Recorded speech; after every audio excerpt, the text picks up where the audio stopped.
Now we're back on Southeast Texas Weekly. Let's talk about the Mideast, where the Israeli Defense Forces, the IDF, has moved into the Gaza Strip to handle the missile fire of Hamas, the terrorist organization that has long been a thorn in the side of America on many fronts. Has the president acted appropriately in essentially stepping back and both in terms of the State Department and from the White House, not taken a lot of communications actions that could say, Israel, stop right where you're at. It almost appears, from the vantage point of how the president has in the past often said, Mr. Netanyahu, you need to stand down.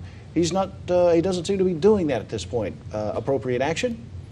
It kind of goes along with the program. If everybody remember back in 1967 when Israel took the Gaza Strip, after they took it, then Secretary Kissinger negotiated a ceasefire. Well, they've been there since 1967 and haven't given it back. So our government generally has supported whatever Israel wants to do. And I think if history repeats itself, that's what will happen. I don't think they want to get involved at this point. Does it seem as if you know, the administration and administrations, you know, previous have given Israel a broad leeway on how it wants to handle its foreign policy? Well, over the course of Israel's 66-year history, I think it could be legitimately argued that the U.S. has been that nation's strongest supporter. Mm-hmm. Having said that, while we think we have a fiduciary responsibility to have Israel's back, so to speak, yeah, we also have a fiduciary responsibility to say to Hamas, when you're building underground tunnels through which you can funnel arms and people who will use those arms to kill defenseless Israeli citizens, you need to stand down as well. And I think that's the second part of what the president's strategy should be. Well, U.S. federal aid has certainly you know, been valuable to the Israelis in the building of the Iron Dome. That has been quite successful, really, in a lot of ways in handling this. Was that appropriate? Do you see the White House as making wise decisions as it comes to this particular crisis? This is one of those cases where little action is the best action. But I want to address the financial aid. I looked it up. Israel gets less money, total dollars, from the U.S. than Pakistan, really, and a lot of other countries in the world that are not nearly as good of friends.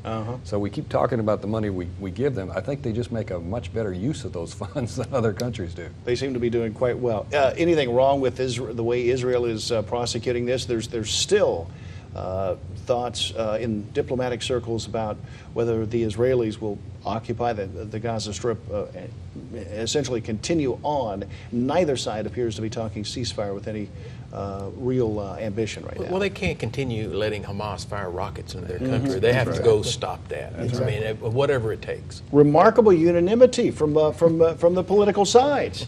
It's amazing. We should stop right there. No, we'll go on. We're big public safety proponents. And that's really what it comes down to. This will fix it. The Obamacare lawsuits. Now we'll be back on different ground, perhaps. Two lawsuits, two appellate courts ruling almost contradictory on this matter. And the irony here is that in the first case, a D.C. appellate court ruled the language of the law shows tax credits can only be paid to people signed up through, quote, an exchange established by the state. Does it kill the Affordable Care Act, Obamacare, all out? Does an affirmative ruling on a case like this, if it should go to the, I think it next goes to the full D.C. appellate court as opposed to just the three-member group? Well, if that ruling stands, that it removes the phrase affordable, because the affordable part was supposed to come from tax credits.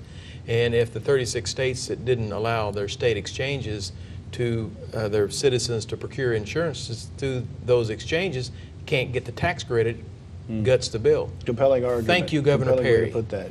Thank you, Perry. Oh, in the sense that I'm being facetious when I say that. I thought he was serious, because I'm thankful too. What it means is that our healthcare system can survive. Obamacare would be weakened. Some of the things that went in there, like no pre-existing conditions and things, would still survive. Rates go up because of it, but we can come out on the other end with a country and a medical system that's intact. What are your thoughts on this? Well, this with matter 1/7 of the U.S.'s gross domestic product of $17 trillion being dedicated specifically to healthcare and healthcare services, clearly there's something that needs to be done. Somewhere between 20 and 30 million Americans lacked access to basic health care protection prior to the passage of the Patient Protection and Affordable Care Act, commonly known as Obamacare. I think what we're looking at is another case going before the Roberts Court, and the Roberts Court settling disputes over that legislation once again. From the administration's perspective, they may get another victory. And reportedly, that could happen by the D.C. full appellate court, essentially ruling we don't know. With the practical effect of we don't know, take it on to the Supreme Court.